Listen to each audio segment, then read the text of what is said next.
Iconic Business, le luxe by BFM Business. Audrey Maubert.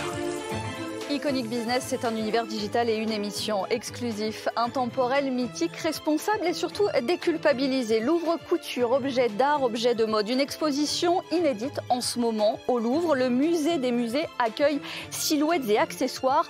Une flânerie inspirée au cœur des salles permanentes, des objets d'art et des époques. Une rencontre au cœur de l'inspiration des créateurs de ces dernières décennies. Une rencontre entre l'art et leur mode.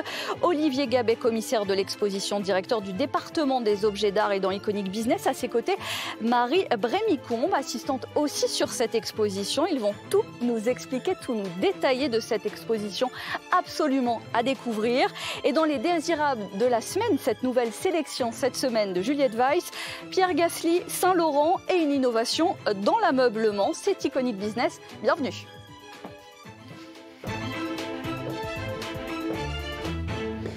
Bon, c'est clairement ce qu'il faut ajouter dans son programme des semaines à venir, cette exposition Louvre couture, objets d'art, objets de mode au musée du Louvre.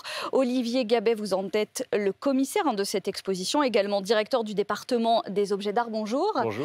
Marie Brémicombe vous assiste sur ce projet. Bonjour. Je ne vais pas vous faire l'affront de vous dire que les expositions de mode pullulent, car ce n'est pas nouveau et que celle-ci n'a rien à voir avec les autres, clairement, je le répète, déjà parce qu'elle n'est pas conçue autour de la mode, autour du vêtement, et parce qu'elle n'est pas pensée par une maison, une seule, et c'est important. C'est quoi? C'est un dialogue, une rencontre, une cohabitation entre la mode et les objets? Il faut tout pour faire un monde. Et en fait, le Louvre, vous l'avez dit, c'est un peu le musée des musées. C'est celui qui incarne aussi une certaine histoire de l'art. Et donc, dans la création aujourd'hui, la mode est un domaine extrêmement fort, puissant, dynamique, très regardé, qui attire des publics très différents. Oui, c'est un faire-venir aussi quand même. Et ces publics très différents, on les retrouve aussi dans le profil des visiteurs du Louvre. Donc l'idée n'était en effet de ne pas partir de la mode, mais de partir des collections et des objets et de montrer, en l'occurrence, la collection d'objets d'art du Louvre, qui n'est pas forcément la plus connue du Louvre. On pense beaucoup aux peintures, oui. On pense beaucoup à l'archéologie. Quand on va au Louvre, on ne pense pas forcément à ces objets qui vont aujourd'hui de Byzance jusqu'au Second Empire. Et finalement, l'idée, c'était de se dire, cette collection, elle est fondamentale. Elle a quelquefois d'ailleurs été constituée avec l'aide de certains couturiers. Je pense à Madame Carven, qui a été une grande donatrice du musée dans les années 70 et 80. Et donc, du coup, de s'interroger sur le fait que, finalement, le Louvre est le plus grand mood board de créateurs du monde et que ces collections que nous avons mis sur nous de faire aimer, de faire découvrir, d'enrichir, de documenter, elles sont aussi un terrain de jeu incroyable pour les créateurs et c'est ce qu'on veut montrer dans l'exposition. Et c'est ce qu'on découvre entre la mode et l'objet d'art. Et d'ailleurs, la scénographie est essentielle. Elle a été pensée particulièrement pour cela. L'objet comme inspiration, Marie, en fait, ça se dessine autour et ça se dessine au cœur de ces salles permanentes. C'est ça aussi qui est assez inédit. Tout à fait. Et l'idée de cette scénographie par Nathalie Crinière en miroir, c'était aussi de venir s'intégrer dans les espaces préexistants, de les modifier le moins possible et de donner à voir tout ce qu'il y a autour.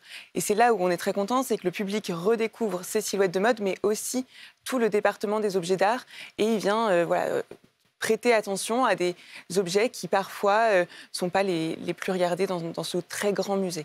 Prêtez attention justement à 9000 m² où ça nous ouvre les portes d'une flânerie très inspirée. En fait, il faut se perdre, comme dans une ville, il faut se perdre pour découvrir, pour appréhender, pour apprécier. Oui, complètement. En fait, on a fait un plan, évidemment, pour que les visiteurs qui le souhaitent puissent suivre tous les objets, donc toutes les silhouettes, tous les accessoires.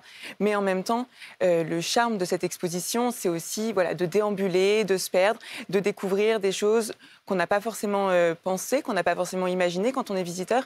Et de se laisser surprendre aussi par ces dialogues.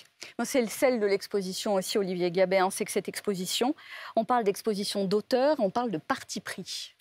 Je suis sûr que si ça n'avait pas été Marie et moi, que d'autres personnes auraient pu faire cette exposition. Elle l'aurait faite sans doute différemment, avec 100 accessoires et silhouettes différentes. C'est ça qui est intéressant. En même temps, le choix part beaucoup des œuvres. Oui. Et de ce point de vue-là, c'est l'histoire de l'art qui est le fil conducteur de cette exposition et qui donne du coup aussi beaucoup de liberté dans la réaction, dans comment les créateurs, les créatrices ont pu réagir face à cette collection. Il y a certains créateurs et créatrices qui n'y sont pas parce qu'ils n'ont pas ce rapport au musée et ça n'a rien de grave. C'est pas du tout obligatoire. Oui, ça ne faisait pas partie du cahier des charges. C'est pas une obligation, mais ce qu'on voulait, c'était vraiment de mettre la lumière sur ces créateurs et créatrices qui, pour le coup, ont cette vibration muséale, que ce soit d'ailleurs le Louvre, qui est une forme de symbole, mais tous les autres musées en France et à l'étranger, qui ont ce rapport très, très, très charnel, très sensuel avec les objets comme matière d'inspiration. Et donc, vous disiez d'une flânerie, il n'y a pas de passage obligé. Chacun, et je crois que c'est pour ça qu'aussi on a d'aussi bons retours de la part des visiteurs, mais aussi des créateurs et des créatrices qui sont présentés. C'est-à-dire que ce n'est pas en effet une exposition comme on a souvent l'habitude de le faire. J'en ai fait quelques-unes comme ça sur une maison ou sur un créateur qui sont très intéressantes parce que c'est aussi la grammaire de l'histoire de la mode, comme on fait des grandes expositions sur des grands peintres ou des grands sculpteurs. Donc ça n'a pas de, c'est pas un problème. Voilà. Là, on est au Louvre. Il fallait que ça colle avec ce qu'est le Louvre, parce que le Louvre ne l'a jamais fait. Et quand on fait quelque chose pour la première fois, on préfère que ça soit juste et que ça tombe bien, d'une certaine manière.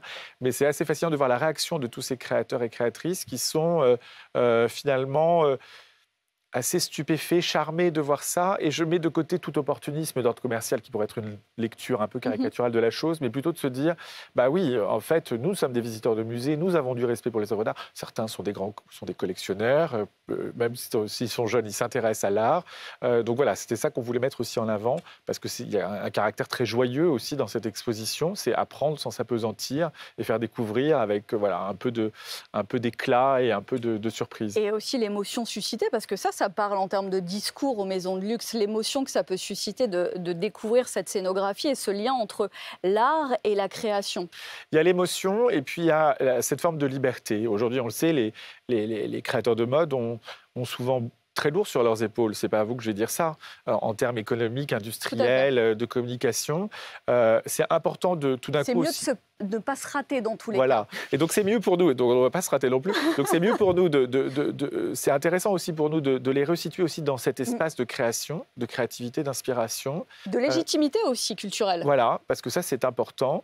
Et je pense que ça dit aussi beaucoup de choses sur cette liberté de création, sur ce qu'est le style, parce qu'un musée c'est aussi un endroit où on apprend la grammaire des styles, la grammaire des époques. On lit les époques, les tendances. Exactement. Et en fait, ce que je trouve intéressant, c'est qu'ils sont tous très emballés. Le public est très emballé. Ça veut dire aussi au monde de la mode et du luxe que c'est ce sentiment de la liberté qui, quelquefois, peut être contraint par des problématiques de communication, etc. Il ne faut peut-être pas avoir peur non plus d'aller vers ça. On parle beaucoup d'une crise de la mode ou d'une crise du luxe aujourd'hui. Il faut peut-être être objectif, se dire pourquoi peut-être tout ça est aujourd'hui peut-être un peu plus compliqué qu'il n'a été il y a encore quelques mois. Peut-être que c'est juste l'écho que donne cette exposition à son échelle, de se dire, n'ayez pas peur d'aller vers la liberté, et vers l'art et vers la créativité. Repoussons le cadre, déplaçons un peu les limites. Marie, combien de silhouettes et d'accessoires et comment le choix s'est effectué? Là, je pense que tous les deux, vous pouvez répondre. C'était très difficile. Il y a 71 silhouettes au total dans l'exposition, 29 accessoires. Donc, on arrive à une petite centaine de pièces. Et ça a été très dur, évidemment, de faire les choix. Il y a des choix qui étaient assez évidents. Quand même, il y a des pièces depuis le début qu'on savait qu'on voulait présenter dans l'exposition. C'est le cas d'un magnifique tailleur de la dernière collection de Karl Lagerfeld pour Chanel, qui est directement inspiré d'une commode qu'on conserve dans les collections. Donc là, c'était inévitable, on ne pouvait pas passer à côté et on ne voulait pas passer à côté. Mais après, il y a eu des choix aussi qui ont été faits de manière beaucoup plus personnelle. C'est ce que disait Olivier à l'instant. Quand vous parliez d'exposition d'auteur, c'est exactement ça. On a pris aussi le temps de regarder, de feuilleter des ouvrages, de regarder les défilés, de regarder plein de photos et de voir aussi où est-ce que nous, on faisait des liens spontanément et on en a rediscuté beaucoup ensemble. Ça a été de longues heures de travail, mais c'était très intéressant. Et puis après, il y a eu toute la phase de travail avec les maisons qui était aussi passionnante parce que on arrivait avec des demandes de prêt et parfois il y a des pièces où ils nous disaient celle-là on la conserve pas mais attendez on a autre chose de vraiment super intéressant dans la même veine à vous proposer et c'était ce dialogue là aussi qui a été vraiment passionnant. Ils ont nourri aussi cet échange, ils ont été prescripteurs, ils ont été force de proposition. Il y avait un commissariat d'exposition, c'est souvent quelque chose à la fois de très individuel et puis de très collectif parce que derrière il y a tout le musée du Louvre et toutes les équipes du Louvre à plein d'égards et sur plein de niveaux différents et ça c'est a aussi une chose qu'il faut mettre en avant. C'est une exposition, elle n'apparaît pas comme ça avec Oui, on une n'est pas liste seul. d'œuvres. Ça a été des dizaines de personnes au sein du Louvre qui ont œuvré au succès de cette exposition, sous la houlette aussi de la présidente directrice Laurence Descartes, qui a très clairement soutenu ce projet, a vraiment défendu ce projet en considérant que c'était une façon aussi de voir le Louvre autrement. Et ça, on peut que lui être reconnaissant de cette confiance très forte et très, très, très manifeste. Et puis, un commissariat, c'est aussi, en l'occurrence, 2 personnes. Alors, ce que vous avez remarqué, nous n'avons pas tout à fait le même âge, nous n'avons pas la même génération, donc c'est très bien pour quelqu'un comme moi qui a fait d'autres expositions avant, dans d'autres lieux, d'avoir aussi le point de vue de quelqu'un d'informé, d'historienne de la mode, plus jeune, qui peut dire, ça, non, Olivier, laissez tomber, c'est pas intéressant, etc. Ça ne parlera pas aux gens, ou c'est trop compliqué. Et puis, ce rapport avec les maisons. Vous savez, aujourd'hui, les maisons, elles sont souvent dotées de direction du patrimoine, d'archives. Oui, et puis il y a tout un discours qu'elles portent et qu'elles préservent autour de leurs archives, on se réinvente, etc. Il y a 2 choses. Il y a pratiquement et matériellement ce que ça signifie. Et c'est colossal. Et pour moi, des directeurs du patrimoine dans ces maisons-là, ce sont comme des collègues.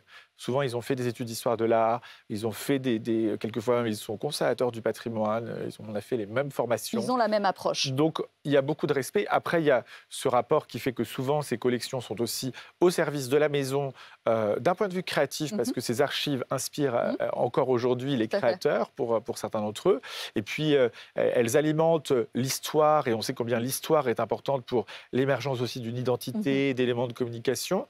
Mais c'était vraiment très intéressant aussi d'aller plus loin avec elles, parce que ce soit en France ou à l'étranger, je pense notamment à nos amis italiens.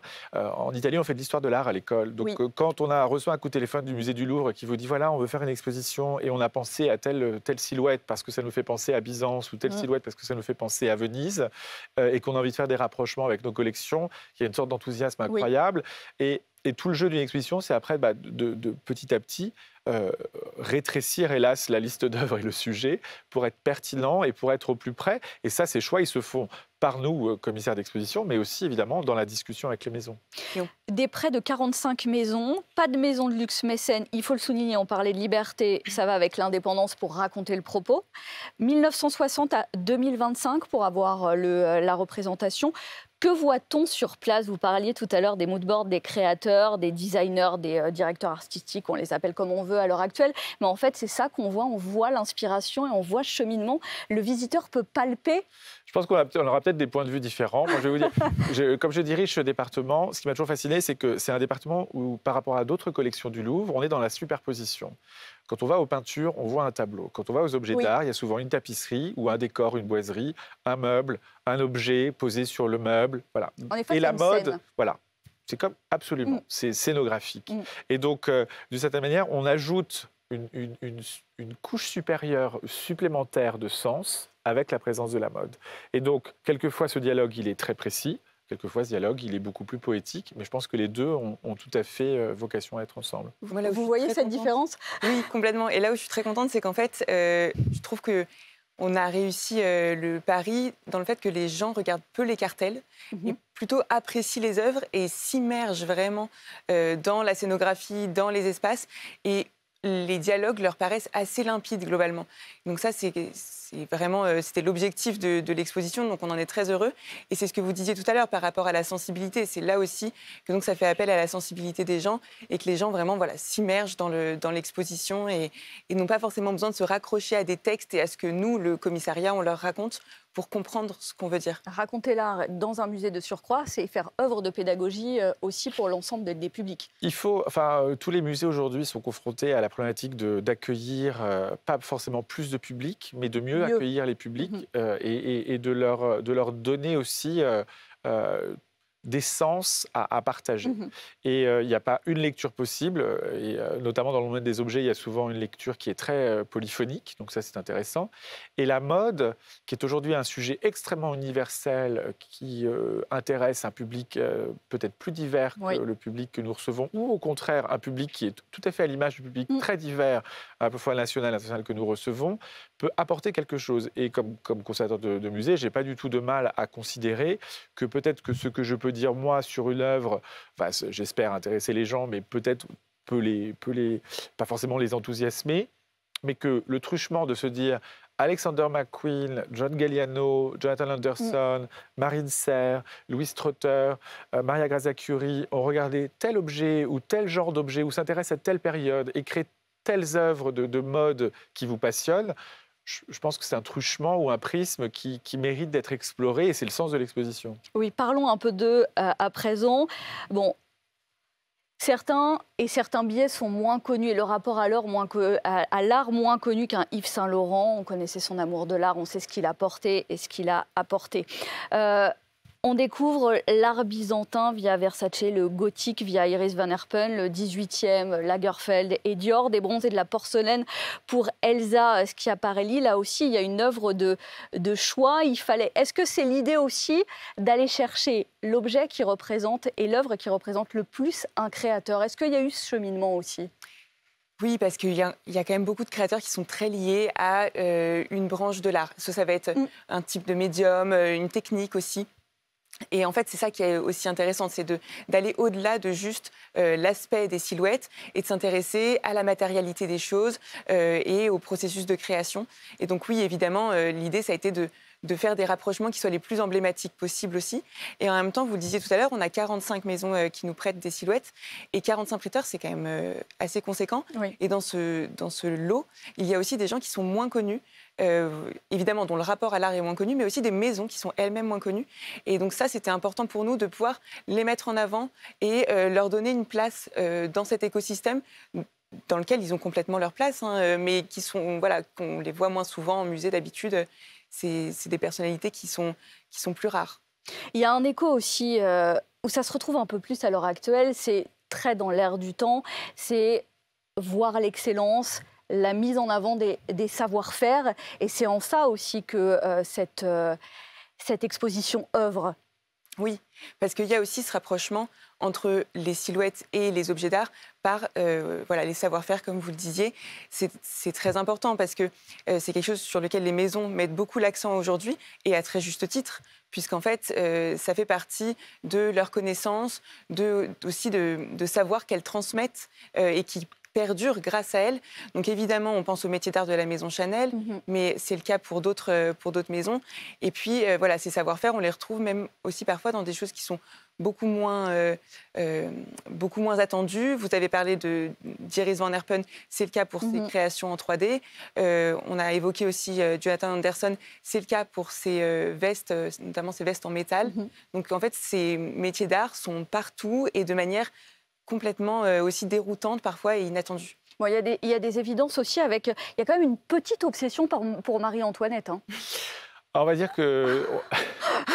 On n'échappe pas à Marie-Antoinette. Non, a priori... Ce qui est intéressant, c'est que le département des objets d'art, par rapport à d'autres départements du Louvre, il parle aussi beaucoup de l'histoire de France, parce que c'est toujours difficile de définir ce qu'est un objet d'art ou ce que sont les objets d'art.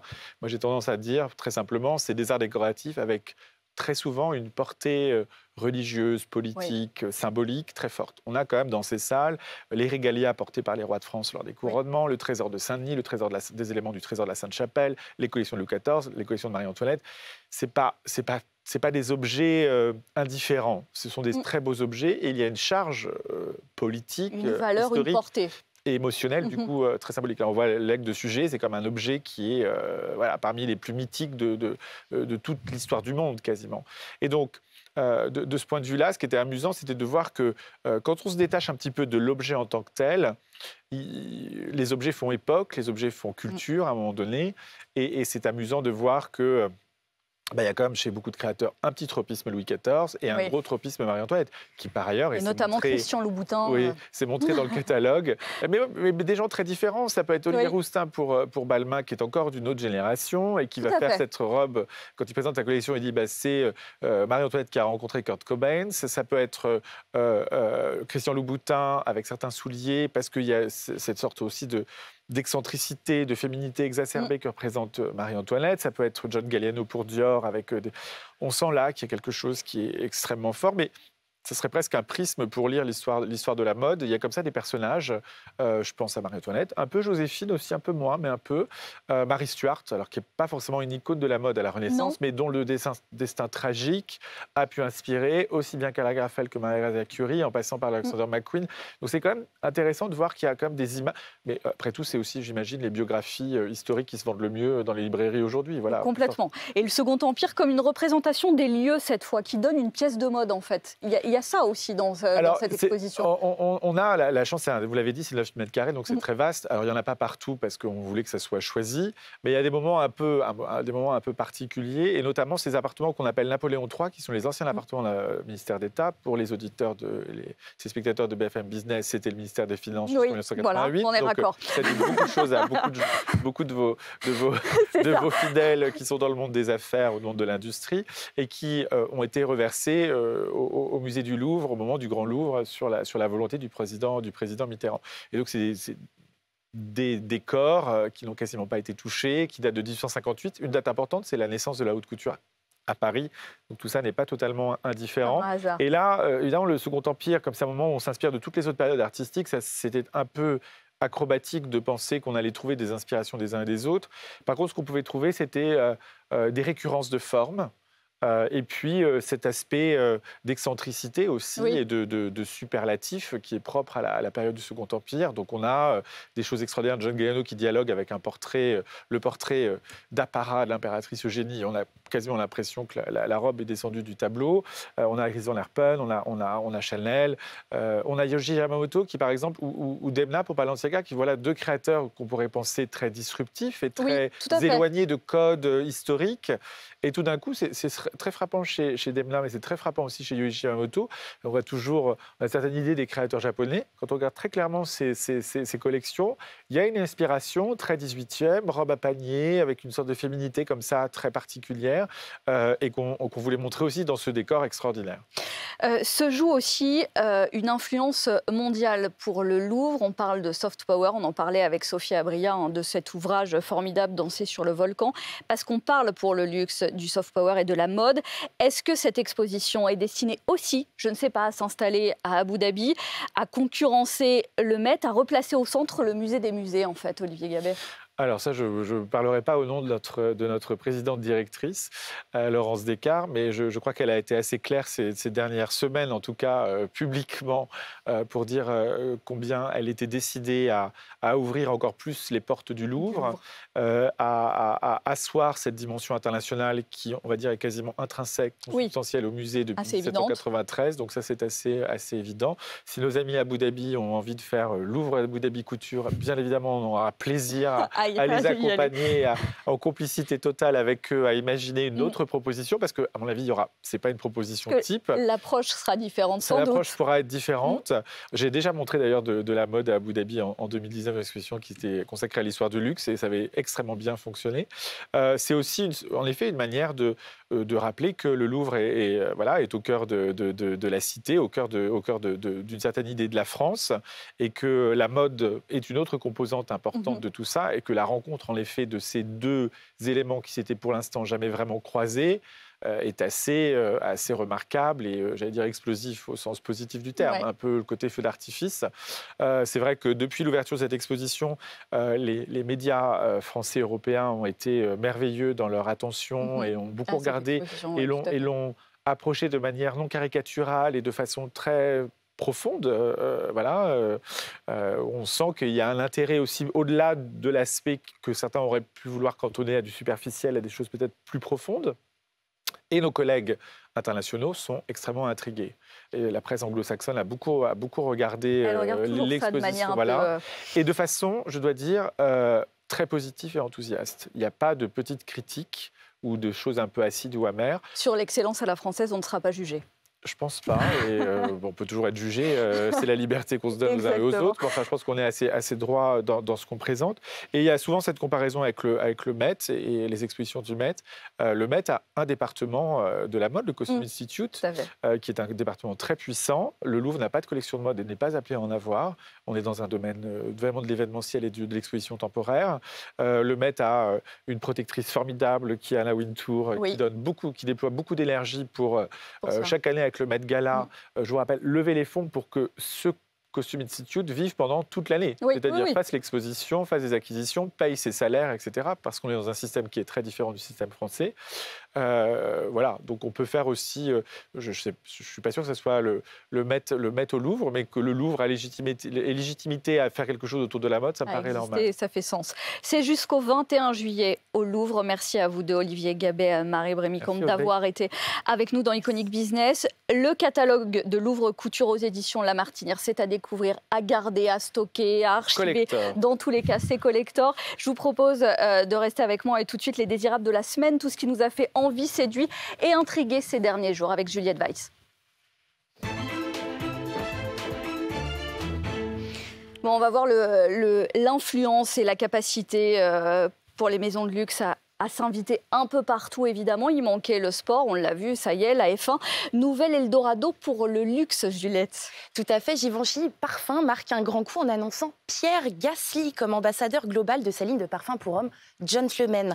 Après un teasing de plusieurs jours sur les réseaux sociaux, la nouvelle est donc tombée. C'est le pilote de F1, vainqueur notamment du Grand Prix d'Italie en 2020, qui incarne donc désormais cette ligne masculine et notamment une nouvelle fragrance ambré. Alors, en choisissant Pierre Gasly et ses millions d'abonnés sur Instagram, Givenchy opère un choix presque logique.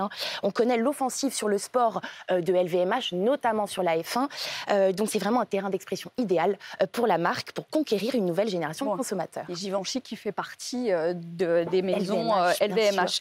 Saint-Laurent qui s'associe à Sushi Park. Encore un exemple de diversification à l'extrême. Le luxe, la restauration, tout ça.